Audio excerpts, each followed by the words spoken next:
it's the World Women's Championship, Raquel Rodriguez versus the current champion, Rhea Ripley. They've been building this story in a way that the Judgment Day have attacked Raquel, they've cost her the women's tag title, and now she's out for vengeance, and the build-up is there, and it makes me think that Rhea is going to maintain the title. I don't even want to be deep. I don't want to be harsh. It's just the way of it. Is it WWE Women's title? Whichever one's on SmackDown has just changed hands. We've got the excitement there. Rhea Ripley is such a force in the WWE at the moment. The poster is the Judgment Day. She's promised that they have to come home holding all the gold, or as best as it can be for all the gold in this situation. And I just don't see it going any other way.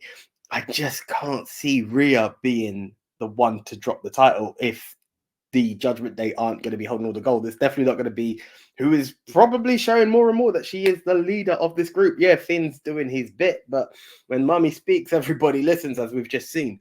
So with the highest respect, Raquel, this is definitely Rhea's moment, and hopefully soon we'll be in an area where we might think her title's being compromised, but just not yet.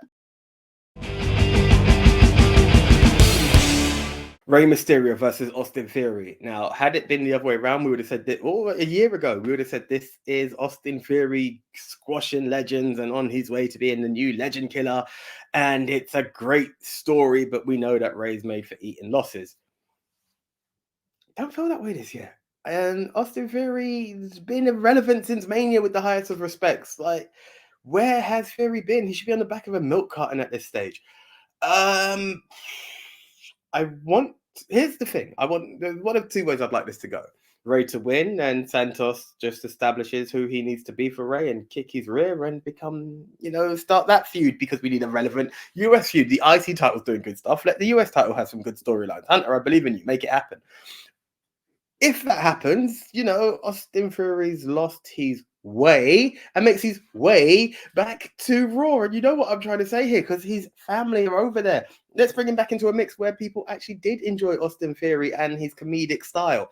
Let him join the way again. It feels incomplete without him. Yes, there looks like a DIY relationship, but you can merge that.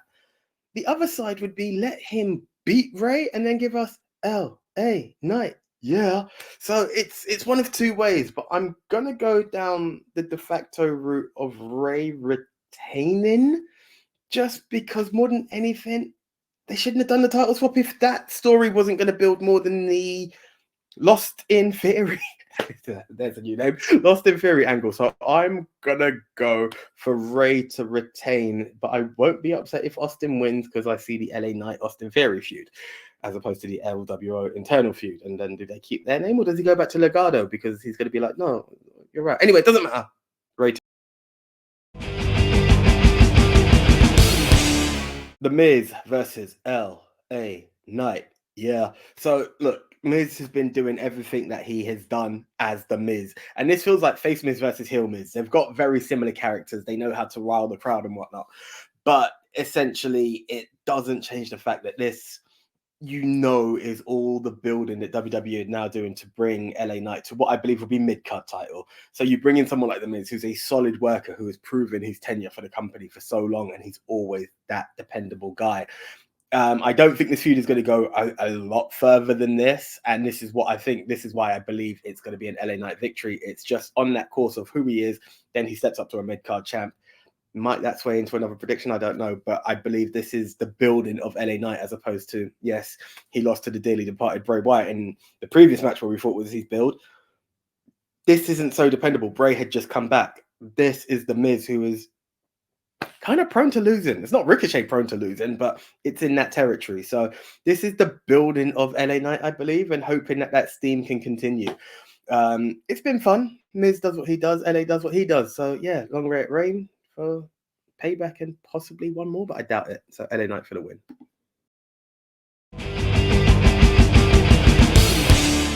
This isn't as easy and predictable as it should be, because on one side we've got the whole story of what happens with the Judgment Day next, and on the other side we've got Sammy and KO, who haven't really been the world's greatest tag team. Like, them holding tag team gold is a great WrestleMania moment, but that's where it ends. Yes, KO's injured or has been injured. Sammy's got the bad elbow, and this tells me this is a good time to move the titles. The other side is like, what happens with Sammy and KO after? It's not like they've made the Viking Raiders more relevant. It's not like the Street Profits are more relevant. It's not like the New Day have been more relevant.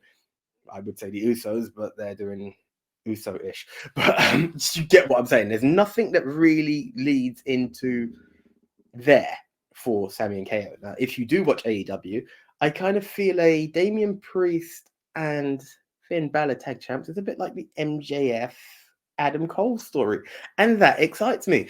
So do we go down the retaining and see who gets kicked out, or do we go down the other side of the dis-ease and tag team of who we don't trust? And you know what? I'm going to go for it.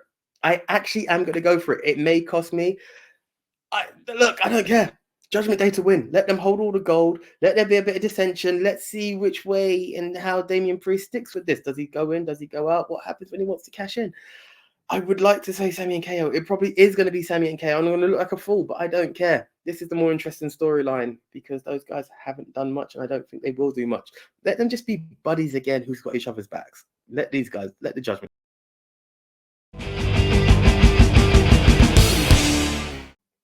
Trish Stratus, Becky Lynch, cage match, which should have happened at SummerSlam, but it's happening at Payback.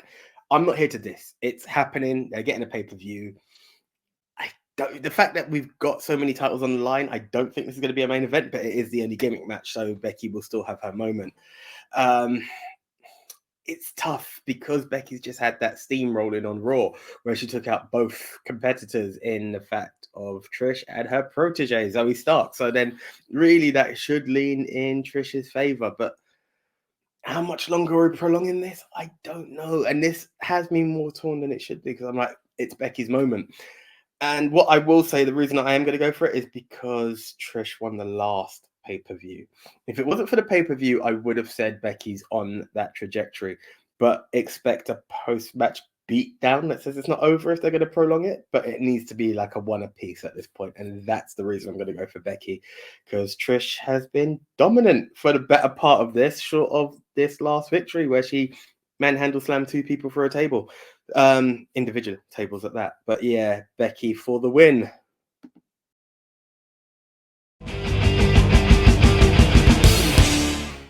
Let the record state I love and have always loved Seth Rollins as a superstar. Let the record state I believe he has done very well with the world's title to make me interested. He's had a huge feud with Finn Balor, and now he's on Shinsuke Nakamura. So guys who should have been champs are now getting back in the main event picture. The problem is he keeps beating these guys, and then they're back into obscurity.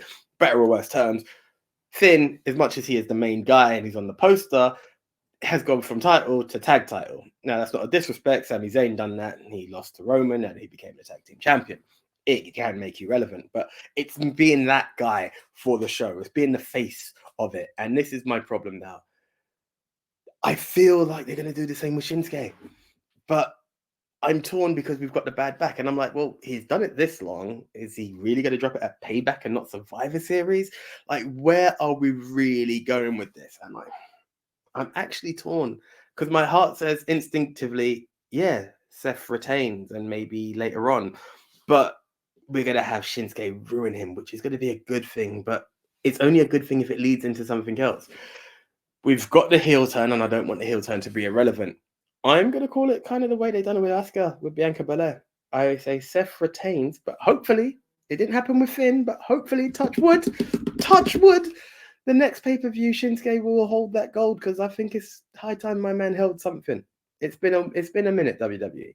And then hopefully, I don't know, maybe Finn goes back looking for him, or it's easier for Dave. It doesn't matter right now. Seth to retain, but Shinsuke, hopefully your time's